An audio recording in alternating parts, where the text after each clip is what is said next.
Hard work, Hard work, that's what they say. hard work, Hard work, I earn my pay. hard work, Hard work, do it every day. hard work, I get up about 2:45. hard work, Got to go and earn my pay. hard work, Put my boots on and lace them up. hard work, Got another day's of work.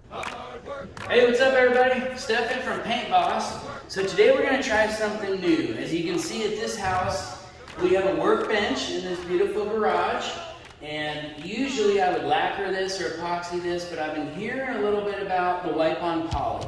So in this case, when the epoxy's all finished and everything's pretty much finished out and we're in the final touch-ups, I've really wanted to give this a try. So we're going to try it together. We're going to see. So this is all just a maple butcher block. And I'm going to try something called wipe-on poly. So now they have like a lot of wipe-on or brush-on lacquers, polys, all of these. And I've never done it before, so we're going to learn it together.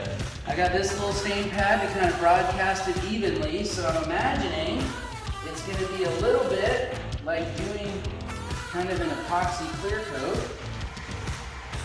And this is kind of what I thought it would be like. So it's kind of, I'm kind of comparing this to living squeegee clear coat on. So I have rags with me in case anything wants to drop. And this thing is like, I don't even know, I think I got this at like Weimar for a whopping 90 cents. So I've been thinking about doing this for a while, but I've never done it before. So I'm just gonna kind of do it. You know, I'm gonna kind of put it on in S's like that. I'm using kind of a liberal amount. And then almost as I do with the clear coat of epoxy, I'm just kind of spreading it. So it is kind of very similar to that. So, and I want this to have a nice build. You can see I put my blue tape against this pegboard, and I'm literally just taking the product and evenly spreading it. So it's this kind of wasn't really a big fuss and wasn't really a crazy challenging job. So I really was looking forward to trying this today. So I figure we will all learn something together. Look at that. Just richens up all that wood. Look at that. I actually like it. I have to say this thing is going on pretty easy. And this stuff actually kind of spreads nicely. So look at that. Nice and even there. And with this little handle thing, I can actually put quite a bit of pressure. So I'm gonna go ahead and pour out a little bit more. And it's almost kind of like a trowel. You can see how easy that is. And I kind of dig this. So it's kind of like putting the stain on, and I'm just spreading it. When I get to the edges, we're just gonna make sure we get a nice even coat. I'm gonna keep working it in. So this would be the only, I was worried about how it was gonna drip and all that stuff, so I do have rags at the ready. But it actually looks like it's kind of staying where I want it to stay. So again, I'm gonna kind of spread it, and then just like a trowel, I'm gonna kind of evenly kind of work it. Man, look at how that beautifies the wood. It doesn't actually go as far as I thought it would, but it sure spreads nicely. And you can kind of see where it's built up, but man, look at all the beautiful color tone coming out of that wood. So I'm gonna try to go a little crazier. I mean, you can see this butcher block, it's pretty wet, it's pretty dry. So let's just move it around, look at that. I can kind of follow it almost like I'm troweling grout. That is awesome. So now that I'm at the point where it's not gonna drip anymore, now I'm gonna do the edge nice and easy. I do have to admit, I know this looks hokey. What is this? This is like a Shoreline. This is like what they sell to homeowners for doing like cut-ins around trim. But it's also a stain applicator and a sealant applicator. So I thought, instead of having to mask all of this dark gray, I would try this, and I have to say, so far, I am pretty happy with this. And I'm just going back and forth so I make sure there's no high lows. And you can see this is pretty quick. And watch this, and you kind of move it, look at that. Ooh, I dig that. And that way, man, you're almost like squeegeeing epoxy clear coat. You can kind of follow it, and that's gonna go in all these edges and seams, nice and evenly. All right, sorry, a little technical difficulty there. So again, we're just kind of spreading it out on the wood, putting a little bit of pressure, and just going back and forth. I don't know if you saw that earlier, but this is like a $1 piece. It has just some hair, but the reason why I bought this is because it's shed-free. This has no lint on it, and that's what my biggest concern was. When my customer asked me to do this, my biggest concern was lint. The last thing you want to see is a bunch of lint, but look at that. Man, you can just flood this thing, and this butcher block is just loving it. And with that handle, I can actually control the spread rate of how much I want on it.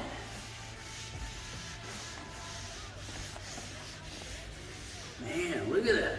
It's just money.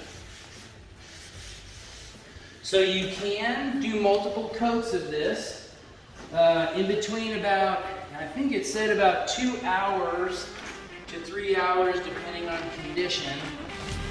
But the nice thing is, look, I don't have to worry about my walls. And I know that the wood is getting plenty of sealer, so I'm not getting any high lows or anything. I got this little edge right here. Man, I should be getting a shout out from Sherlock. This thing is pretty sweet. So again, like a lot of finishing stuff, you can totally dumb it down. It doesn't have to be super complicated. I saw this stain pad, and I'm like, for this particular job, I thought that would be perfect. And I always like trying new stuff. Look at how gorgeous that looks. So kind of same with staining, just gonna mark it all in the same direction. Bring it into the corner. And I do have to say it's a pretty genius little design element to this thing, is that corner goes up. So I can actually get product into that corner. Okay, welcome back. So we've let this now dry. Remember, this is the Minwax Wipe on Poly. We did a nice trowel coat. It actually feels smooth. So in between coats, we let this dry out like a day. We're just taking a fine sanding sponge, and we're just kind of giving it a one-time, just knocking it down, because we do want this to feel good. So Galen went ahead and did this. It's all feeling nice and smooth. Make sure you always get rid of your dust. Dust is the enemy with any kind of clear coat. And then we're basically just gonna repeat what we did the first time. Now this one is gonna build even better. So this is the same stain sponge. So by getting it in there, we're getting it back into this. This has been like 48 hours. We're basically gonna re-wet it, which is gonna soften it back up. And I do like using this thing a lot better than rags, because even these lint-free rags will still leave lint. So that's kind of why I went to the staining pad on this one. And you can see, after Galen has sanded that, now we're getting that really nice, smooth finish that is gonna make our client very happy. So anytime you do any kind of clear coat, anytime, plan on doing 2, just because the first time you do it, it's gonna raise the grain of the wood, and you wanna get that sand to get all that debris and dust off of there. So while our sides are getting in, you kind of see the line here, you see the difference. This is the second coat, this is the first coat. So you can see how it's all kind of dusted like that. You can just really see that stuff, and now getting this final on, this is just going to be the crowning jewel. So again, just like the first part, this would absolutely qualify for restoring kitchen tables, any kind of butcher block, cutting board, same principle. You want to build the product on there because especially that we get this opportunity to have a horizontal surface and it's not standing up, so we don't have to worry about drips and all that. The only part I'm being careful about is going to be the edges. So now that I'm kind of in here, I'm going to do a light coat on that edge because I do not want it dripping off on this epoxy floor. So I'm not dipping it really wet in this. I'm just kind of taking the overage. There's a great example of what sanding after the first coat does and putting in kind of that color. So what I'm going to do, I'm going to bring a little bit to my staining pad so we can get a nice heavy coat. Look at all the color that comes out of that right as we come along. Now this is what's called the cut edge. This is where the guy or the company that made this is where they had to do their cut. So this is always going to be the roughest edge, and it's going to want to take the most amount of sealer possible. So always plan on getting a really nice heavy over any kind of edge or rough cut or saw cut that you see. Alright, so now that we got that, we're going to continue working all of our clear down the table so we have a nice even build. And now that we have this evened out, we're just going to continue to try. So you see, I kind of tested. Now my stain pad is dry, right? So I'm going to continue pouring out in S's, just like some epoxy. And you're literally just going to move all that down the wood, and it's going to fill anywhere that wood is dry. It's going to now fill that gap so we have a nice even application. Now that I got some of that excess off, you can see I'm still testing my pad. So now I'm going to hit my edge. I mean, look at that beautiful marbling in that piece. I love those kind of pieces. So same kind of thing. We're just getting a nice even spread, and I'm trying to get these back edges because I don't want anything leaking down into the drawers below it. And I'm not putting a lot of pressure on. I'm just making sure we're getting even coverage on this full butcher block. So now I'm going to get nice and saturated and get this edge. Make sure we have nice saturation, and then we're just going to continue on. It's actually quite relaxing for me to do something like this. See how you kind of have the drips coming over on the edge? So always remember, you always got to check your edges. It's just like anything. Anytime you have an edge, you want to double and triple check those edges. When I get back down here, just kind of pouring it out. We're going to push it all up to this edge. Now I'm saturated again, and I'm going to continue the back of the pan. And I do, I don't want to be doing against the grain. It's just like staining. I'm going with the grain of the wood, and with a couple of passes, it's getting into all those nooks and crannies. And we make sure that every piece of wood gets hit at least a couple times. Back to the edge, and now for the final. So I don't need a ton back here. So I'm just going to kind of work it in before I get to that edge. Because if I get to that edge and it's gooping and dripping everywhere, it's going to go right down that corner into the drawer. So that was my final pour. So I'm going to keep working it in just like that. Nothing fancy.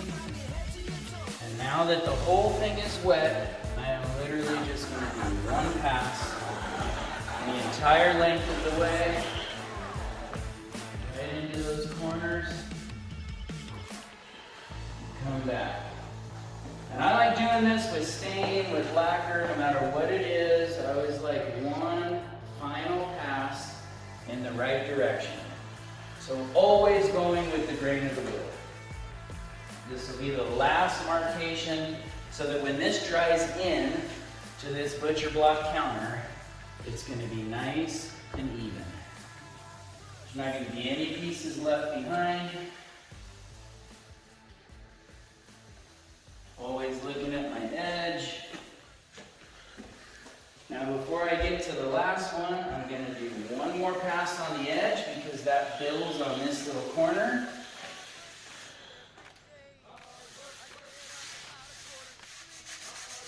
Right pass on here, and then my final mark for this.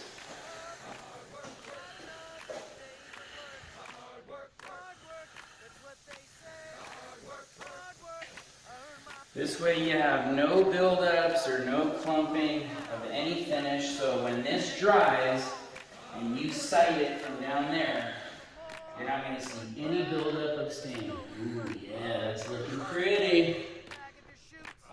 Looking good. That's what we're going for. So that can apply to furniture. It could apply to a kitchen table, maybe a butcher block in your pantry or whatever, but I just thought I would share that.